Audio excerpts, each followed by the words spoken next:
All right, welcome back, third graders. It's final draft time. We're in our fourth week of informational writing, and you're working towards your goal of writing an animal report with an introduction, body, and conclusion. And in the first week, we took notes. The second week, we turned our notes into paragraphs. In the third week, we wrote our introduction and our conclusion. And now it's week 4. We're going to create a final draft that shows off your best work. So here we go. The first step in creating your final draft is you're going to take what you wrote. Mine's looking a little ragged, and that's okay because I'm going to create a clean, pretty final draft. The first thing I want to do is reread it to make sure it actually makes sense and says what I want it to. I don't just oh, I wrote the last word. I'm just going to turn it in without rereading it and making sure that it says what I think it says. So I'm going to read it word by word. I'm going to make sure all the words that I think are there are actually there. This is the nuts and bolts part. This is the nitty gritty. And I'm going to make sure that it has all the parts that I know it should. An introduction at the beginning, body paragraphs in the middle, and my conclusion at the end. Now, what do I do if I find out that there are missing words or that there is stuff in there that I don't think sounds good? This is the part where we're going to adjust. Hey, you might recognize that vocabulary word. That means to fix something. And just little bits. We're not going to have to start from scratch. We already did a lot of good work. We just need to make little adjustments. So if you need to add words like that were missing or that would make things more clear, you can do that by adding them in the margins. Where's the screen? Okay. Which is the side spaces, or if you skipped lines, you can write them in the blank spaces. And you're going to use your pencil to use little carrots, which look like this.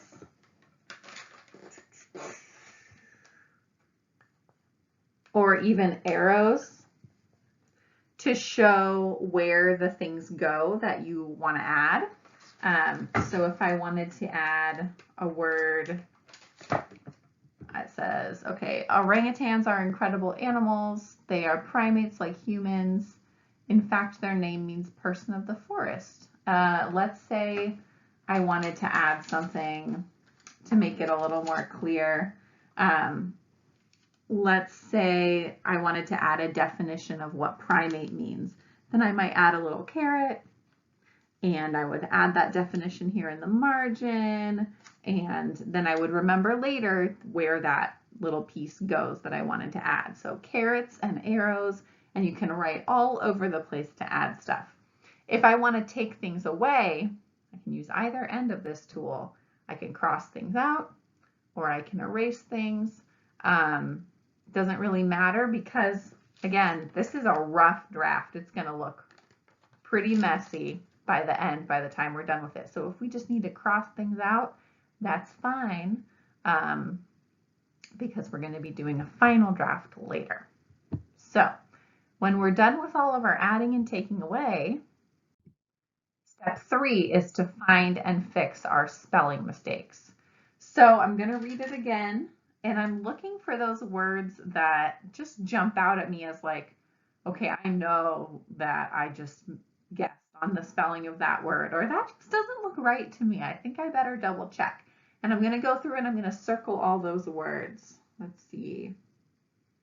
I don't think I spelled creatures right. I'm just going to double check. So I circle it, and I would just go through and circle all the words that I think might be wrong. Then one good tool that you have, because if you got it in the mail or with your food bag, is your student writing handbook. Did you know that you can use this for spelling? In the back of the student writing handbook, there's a section for every letter that has some common words that third graders need. So you can go to your letter section and just scan through that list and see if that word is spelled correctly in your your writing handbook. And if you find that it's not, there's a couple things you can do. If you happen to have a dictionary at home, you can use that. If you happen to have a helper, like a parent or an older sibling or a grandparent or somebody around, then you can ask a helper to either help you spell it or help you look it up. You could always just try to look it up online by Googling the spelling as close as you can, or you could even, if you have Microsoft Word on your computer, you can use that and use the spell check like we practiced in school. So there's lots of ways to try to fix those spelling mistakes. And this part might take a little time, just going through word by word and just seeing if we can fix up that spelling. And again, you can use carets, you can use crossing out and just write the correct spelling next to it. You can erase whatever floats your boat. That's an idiom. Okay, then you're gonna find and fix your punctuation mistakes. So you're gonna reread it again and just make sure every sentence starts with a capital letter and ends with an ending punctuation. And make sure that all the proper nouns have capitalization too. So those would be like the names of specific places or people are some examples of proper nouns. So like in my essay, I said orangutans live in Sumatra and Borneo. And I didn't just say they live on some tropical islands. I specifically said Sumatra and Borneo. Those are specific places, which means that they're proper nouns. So I have to make sure that they're capitalized. So you're going to go through and just draw all over your essay and fix those capitalization and punctuation mistakes. And then your essay is going to be looking kind of like trash because you've got to write all over it. So you are going to have to rewrite a clean copy. So you're going to get some fresh new paper and then just go through and write it in your best handwriting, leaving lots of space between your words, and making sure that when you start a new paragraph, you indent a little bit, things like that, and make a clean, fresh new copy. Or you can even type it. It's up to you. Then you're going to use a checklist, which I'm going to show you in a minute, to check your work.